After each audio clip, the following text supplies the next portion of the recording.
Hey everybody, this is Mike Bartles from the Hydrologic Engineering Center.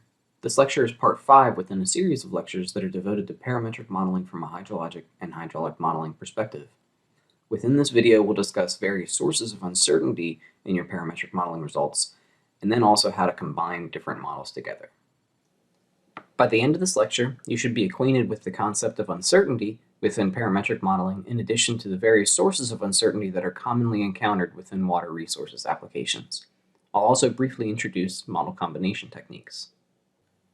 There are multiple ways in which uncertainty enters into parametric modeling, and uncertainty should always be shown and discussed along with the results. Uncertainty in your results can arise from things like small sample sizes, uncertainty in measurements, uncertainty in the inference of measurements, and modeling choices. This is by no means an exhaustive list, but only meant to provoke some discussion. We'll discuss a few of these sources in more detail in the next few slides. I also must mention that not all sources of uncertainty are equal. Some sources provide greater uncertainty in different portions of the results than others. For instance, one source may provide greater uncertainty in the more frequent range of the resultant probability distribution than another source. But that other source may provide much greater uncertainty in the extremely rare range of probabilities. Uncertainty is most commonly visualized using confidence intervals, which are meant to encompass many sources of uncertainty, but usually not all of them.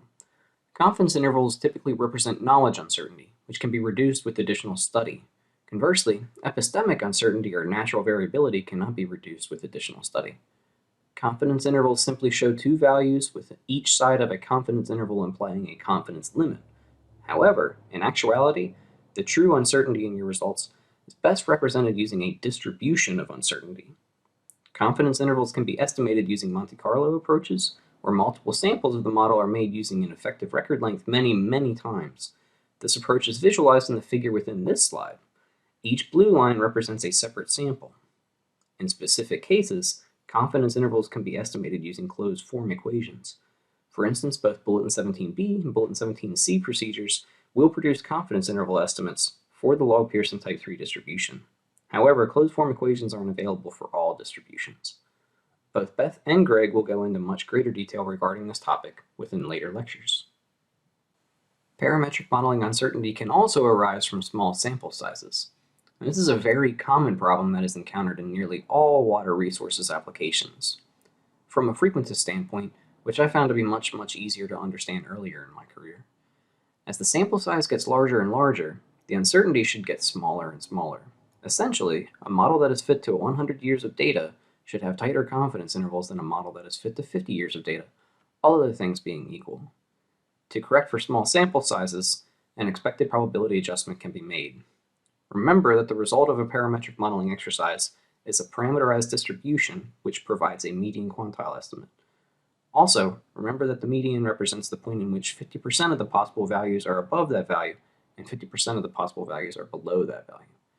The best representation of the true likelihood is the mean.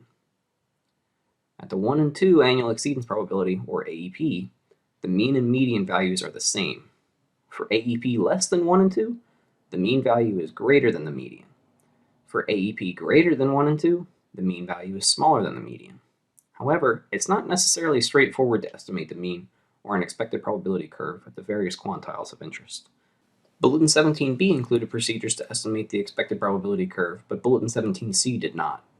However, we've recently added tools to HEC-SSP to estimate the mean and produce an expected probability curve when using Bulletin 17c procedures. The expected probability curve is most often determined using Monte Carlo approaches.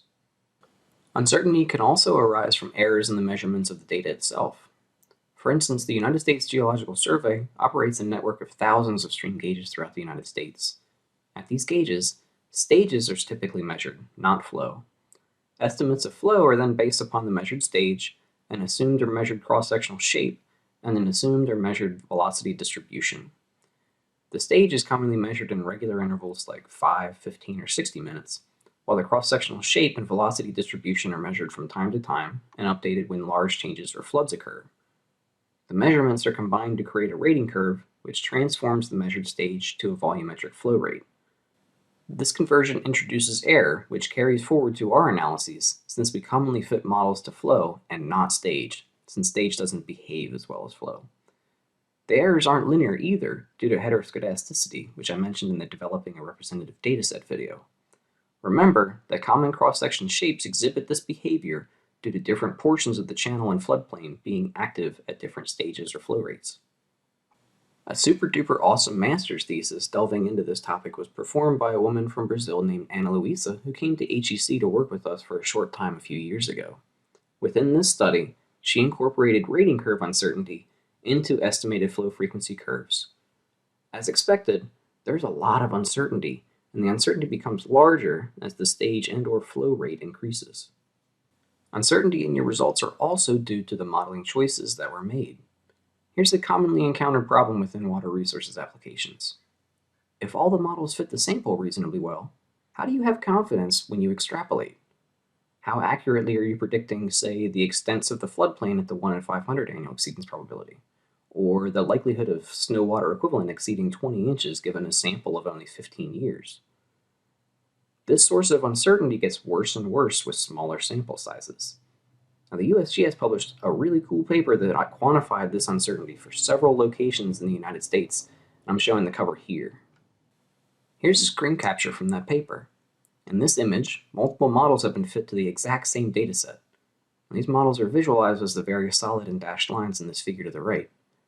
At the 1 in 500 annual exceedance probability, the different models, excluding the generalized Pareto model, predict a range of approximately 450,000 CFS in the instantaneous peak discharge. As the AEP decreases or becomes rarer, these differences increase. The moral of the story is that, depending upon the model choice, a huge amount of uncertainty can exist within your quantile predictions, especially at rare exceedance probabilities. If several models fit the sample reasonably well, you must fall back upon the underlying assumptions of the model when making a determination of which one is best. For instance, this dataset is comprised of annual maximum flows. Therefore, the generalized Pareto model isn't an appropriate distribution choice because that's only meant for use with partial duration series, as we discussed in a previous video. Now let's talk a little bit about combining multiple models. There are ways to combine multiple models, including mixed population analyses, curve combination techniques, and Bayesian hierarchical modeling. Mixed population analysis uses the probability of union concept, while curve combination analyses typically use user-defined weights to combine the multiple inputs into a single resultant probability distribution. Bayesian hierarchical modeling is a really complicated topic and would take far too much time to completely explain than is allowed within this video. In short, this type of analysis combines multiple models using Bayes' theorem. Now, our colleagues from the Risk Management Center have developed a piece of software that can perform this type of analysis, which is especially useful for dam safety applications. If you're interested in giving it a try, reach out to us and we'll point you in the right direction. Mixed populations are prevalent all over the country, and as a profession, we've kind of been lax on treating them appropriately. They really come into play when you start to extrapolate beyond observed data, which is where we're commonly interested when, say, regulating floodplains or managing water resources infrastructure. As an example, the solid blue line in this figure is a flood frequency curve that was realized by fitting a single log Pearson type 3 distribution to an annual maximum series that contains more than one type of flood. This dataset is not IID. The dashed red line is a flood frequency curve that correctly accounts for the possibility of more than one type of flood mechanism occurring in any given year. This curve was computed by combining separate flow frequency distributions using probability of union. The datasets and resultant distributions adhere to the IID assumption. The differences between the two distributions get larger and larger as AEP decreases. Extrapolation is key since we don't have hundreds of years of observed data, but we still need to estimate, say, flow frequency for AEPs less than 1 in 100 for many applications. Within this video, we talked about uncertainty in parametric modeling results. Remember that uncertainty arises from multiple sources, like small sample sizes, measurement error, and model choices, and not all sources of uncertainty are equal. Also, we briefly talked about combining different models together to form a single model and what tools are available to perform those combinations. Thanks for watching.